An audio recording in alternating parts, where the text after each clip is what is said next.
لیکن جو master stroke کھیل گئے ہیں مفتی منیب صاحب، جن کو بہت ہی بھونڈے طریقے سے الگ کیا گیا تھا، ایک بڑے عالم دین ہیں، ان کا احترام ہے طبقہ فکر میں بہت زیادہ، ان کو اس طرح سے ہٹانا اور ان کی جگہ پہ عبدالخبیر آزاد صاحب، وہ ٹھیک ہیں، بھلے آدمی ہیں، ہمارے دوست ہیں، لیکن مفتی منیب الرحمان کی جگہ پہ عبدالخبیر آزاد کو لانا جو تھا وہ بہت ہی بد مذاقی کی، بد ذوقی کی انتہا تھی، بھونڈا مذاق تھا ایک قوم کے ساتھ۔ بہرحال اب وہ ایک ہو گیا ہے، اچھی بات ہے۔ ہم آغاز تو اسی سے کریں گے، پوچھیں گے ہم جناب شہزاد اکبر صاحب سے کہ سر یہ جو معاہدہ ہوا، کیونکہ آپ مشیر داخلہ ہیں، اس کے خد و خال آپ بیان کرنا پسند کریں گے، اور اس کے فوری جو نتائج ریاست کو حاصل ہوں گے اور معاشرے کو ہوں گے وہ کیا ہوں گے، اس کے بارے میں تھوڑا سا بتائیں۔ جی دیکھیے شاہ صاحب، معاہدے کے تو خط و خال جو ہیں وہ جو کمیٹی اس کو دیکھ رہی ہے اور عمل درآمد بھی جنہوں نے کرانا ہے وہی اس کی بابت زیادہ بہتر بات کر سکتے ہیں۔ میں ایک جنرل بات کروں گا، اور جنرل بات یہی ہے کہ دیکھیے ریاست کا کام ہے کہ اس نے چیزوں کو صحیح طرح سے آگے کی سمت میں بڑھانا ہے، اور اس کے لیے بڑا ضروری ہے کہ چیزوں کو ان کے کانٹیکس میں دیکھا جائے۔ تو اس پہ بڑی لمبی بحث ہو سکتی ہے، کون غلط تھا، کون صحیح تھا، کس کو کیا بات کرنی چاہیے تھی، کیا بات نہیں کرنی چاہیے تھی۔ ابھی ہمیں میرا خیال ہے آگے کی طرف دیکھنا چاہیے، اور آگے کی طرف یہ اچھی بات آپ نے کی ہے کہ ایک افہام و تفہیم سے ایک رستہ نکلا ہے، اور ٹی ایل پی کے جو بھی لوگ ہیں وہ اسپیشلی فرینچ ایمبیسڈر والی مطالبے سے بھی دستبردار ہو گئے ہیں، اور جن لوگوں کے کچھ قانونی مسائل ہیں وہ عدالت کے تھرو حل ہوں گے، اور رستہ بھی کلیئر ہو گیا ہے، دھرنا بھی ختم کر دیا گیا ہے، اور باقی بھی جو معاملات ہوں گے آگے بات چیت سے حل کیے جائیں گے۔ تو یہ میرا خیال ہے ایک اچھا راستہ ہے اور ایک بہتر حل نکلا ہے، اور امید کرتے ہیں کہ آگے فیوچر میں ایسے حالات پیدا نہ ہوں، اور پہلے ہی اگر اس طرح کی کوئی چیز ہو تو بات چیت سے حل کر لی جائے۔ تو میرا خیال ہے کہ ہمیں بھی اس وقت آگے کی طرف دیکھنا چاہیے ان چیزوں کے اوپر۔ شہزاد صاحب، آپ یہ نہیں سمجھتے کہ جب لاہور ہائی کورٹ نے ضمانت لے لی تھی، اگر سعد حسین رضوی کو رہا کر دیا جاتا تو نوبت یہاں تک نہ پہنچتی، ریاست بھی مذاق بنی، حکومت بھی مذاق بنی، لوگوں کو اتنے بڑے پیمانے پر تکلیف بھی ہوئی؟ تو کیا اس وقت حکومت کا ضد کرنا، رہا نہ کرنا، عدالتی حکم کی تعمیل نہ کرنا یہ مناسب تھا؟ مرشاد صاحب دیکھیے، اب میں چونکہ اس بات کو فرسٹ ہینڈ ڈیل نہیں کرتا تو میں جو بھی بات کروں گا وہ تبصرہ ہوگی، اور اس معاملے کے اوپر میرا خیال ہے اس وقت تبصرہ کو مناسب نہیں ہے۔ اچھا جی ٹھیک ہے ارشاد صاحب۔ شہزاد صاحب، ایک اور آرڈیننس آ گیا 4 ہفتے پہلے، ایک آیا تھا پھر اس کے بعد یہ آ گیا، یہ بتا دیں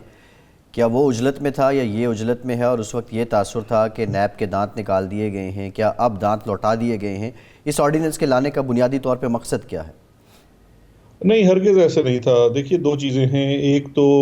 مین آرڈیننس تو وہی ہے جو پہلے آرڈیننس لایا گیا تھا، اور اس آرڈیننس کو لانے کے پیچھے ایک بڑی سمپل سی سوچ تھی، اور وہ یہ تھی کہ 2 چیزیں ہیں۔ ایک تو یہ ہے کہ نیب کے قوانین کو لے کے یا نیب کی پریکٹس کو لے کے ایک کامن شکایت تھی جو میڈیا سے بھی ہمیشہ ہوتی تھی اور بزنس کمیونٹی بیوروکریٹ سے بھی ہوتی تھی، کہ جو پروسیجرل چیزیں ہیں اس کے اندر بھی نیب کی جب انکوائری یا انویسٹیگیشن شروع ہو جاتی ہے تو اس میں چلیں کوئی کیس تو بنتا نہیں ہے، لیکن لوگ تنگ ہوتے ہیں، اور اس سے جو کام کی رفتار ہے اس میں شاید ایک خلل پڑتا ہے۔ دوسرا وہ کہ جو پیورلی بزنس ٹرانزیکشنز ہیں، جہاں حکومتی معاملات، پیسے یا کسی حکومتی شخص کا کوئی تعلق نہیں ہے، اس کے بارے میں بھی تھوڑا سا ابہام تھا۔ تو کلیئرٹی ہونی چاہیے کہ وہ چیزیں نیب کے پیرائے میں نہیں آتی۔ اگر بزنس مین کی کوئی رانگ ڈوئنگ ہے تو وہ اس کے لیے اپروپریٹ فورم جو ہے وہ ایف بی آر کا ہوتا ہے، جس کے پاس سول اور کرمنل دونوں جورسڈکشن موجود ہے۔ اور کچھ چیزوں کے اوپر مطالبات جنرل بھی تھے جو لوگ نیب کے پیرائے میں بھی آتے ہیں، جس میں سے ایک بہت بڑا مطالبہ تھا بیل کا۔ بیل کے بارے میں میرے ویسے جنرل بھی ایک میری رائے ہے کہ قانون کے لحاظ سے آپ جب کسی کو چارج کرتے ہیں تو کسی کو اریسٹ میں رکھنا تا وقت کہ وہ آپ اس کی انویسٹیگیشن کر رہے ہیں وہ تو سمجھ میں آتی ہے، لیکن اس کے بعد اگر ٹرائل لمبا ہو رہا ہے تو لمبی عرصے تک بیل جو ہو جانی چاہیے، اور اسپیشلی اگر اکاؤنٹیبلٹی کورٹ ہائی کورٹ کر سکتی ہے تو اکاؤنٹیبلٹی کورٹ کیوں نہیں. تو یہ تھوڑی سی ایک آسانی پیدا کر دی گئی پروسیجر کے حساب سے. اس کے ساتھ ساتھ ایک بہت بڑی چیز اس جو پہلا آرڈیننس آیا تھا اس کے اندر تھی، اور وہ تھی ٹرائلز کو لے کے. اور جو اسپیشلی نیب کے جو ٹرائلز ہیں، کیونکہ دیکھیے نیب کی جب انکوائری انویسٹیگیشن شروع ہوتی ہے تو اس میں بھی سال 2 سال 6 ماہ 1.5 سال لگ جاتا ہے، اور پھر جب ٹرائل شروع ہوتا ہے تو اس میں تو کافی زیادہ لمبا عرصہ خرچ ہوتا ہے، جبکہ نیب کے پہلے قانون میں بھی لکھا ہوا تھا کہ یہ 6 ماہ میں کنکلوڈ ہونا ہے. لیکن اب اس کے اندر وہ پریکٹیکل گائیڈ لائنس بھی اس نئے آرڈیننس کے اندر ڈال دی ہیں کہ ڈے ٹو ڈے ہیئرنگ ہونی ہے، آڈیو ویڈیو ریکارڈنگ ہونی ہے، ایویڈنس کی ریکارڈنگ کی آسانی کے لیے ٹرانسکرپشن کا نظام اس میں متعارف کرا دیا گیا. تو ان چیزوں سے توقع یہ کی جاتی ہے کہ نیب کے کام میں مزید ان کو سہولت ملے گی، جہاں پروسیکیوشن جو ہے وہ تھوڑا تیزی سے بڑھ سکے گی اور کیسز جلدی کنکلوڈ. شہزاد صاحب، یہ جو کیسز نکالے گئے تھے، جعلی اکاؤنٹس گئے ہیں، مضاربہ کیسز ہیں، فراڈ دھوکہ دہی کے کیسز ہیں، یہ دوبارہ دیے جا رہے ہیں، تو پھر اس کا نیب کا کام بڑھا نہیں دیا گیا؟ جی بڑھا نہیں دیا گیا. دیکھیں پہلے دیکھا یہ جاتا ہے کہ قانون کی انٹینشن کیا ہے. پہلے ایک سوچ یہ ضرور تھی کہ یہ کیسز نیب سے ختم ہو جائیں اور ایف آئی اے اور باقی اداروں کے پاس چلے. تو لیکن وہ اس چیز کو عملی جامہ نہیں پہنایا گیا، اور وہ چیز بالکل، کیونکہ اگر ان کیسز کو باہر نکالنا ہوتا تو آپ پھر ایکسکلوڈ کر دیتے نیب کے پرویو سے سیکشن 9A 9 10 اور 11. لیکن چونکہ وہ مقصود نہیں تھا، اور جو قانون جب آیا تو امیڈیٹلی یہ احساس ہوا کہ اس کے اندر ایکسپریس ایکسکلوژن ڈالنے کی ضرورت ہے، تو وہ ایکسپریس ایکسکلوژن ڈال دی. وہ ایک میں سمجھتا ہوں کہ جو کلیئرٹی نہیں تھی وہ اس ترمیمی آرڈیننس کے تحت دوبارہ دے دی گئی کہ ایکسپریسلی وہ ایکسکلوڈ ہیں، اور جہاں پہ پبلک ایٹ لارج کی چیٹنگ کا معاملہ ہوگا، اور اسپیشلی جو کیسز نیب کے پاس چل رہے ہیں وہ جاری رہیں گے. اس میں بہت بڑے اسکیمز بھی ہیں، مضاربہ کے کیسز ہیں، اس میں آپ کے لینڈ کے کیسز ہوتے ہیں، تو وہ کیسز چلتے رہیں گے. تو وہ پہلے سے ہی منشا تھی، لیکن اب اس میں چونکہ کلیئرٹی آ گئی ہے تو ایک تو وہ اس میں چیز کلیئر ہو گئی ہے. دوسرا جو ایک پھر مس کنسٹرو ہوا، کیونکہ دیکھیے جب آرڈیننس آپ بناتے ہیں یا کوئی قانون بناتے ہیں تو اس کی جب انٹرپریٹیشن پہ جاتے ہیں تو اگر اس میں کوئی مس انٹرپریٹیشن ہو رہی ہو تو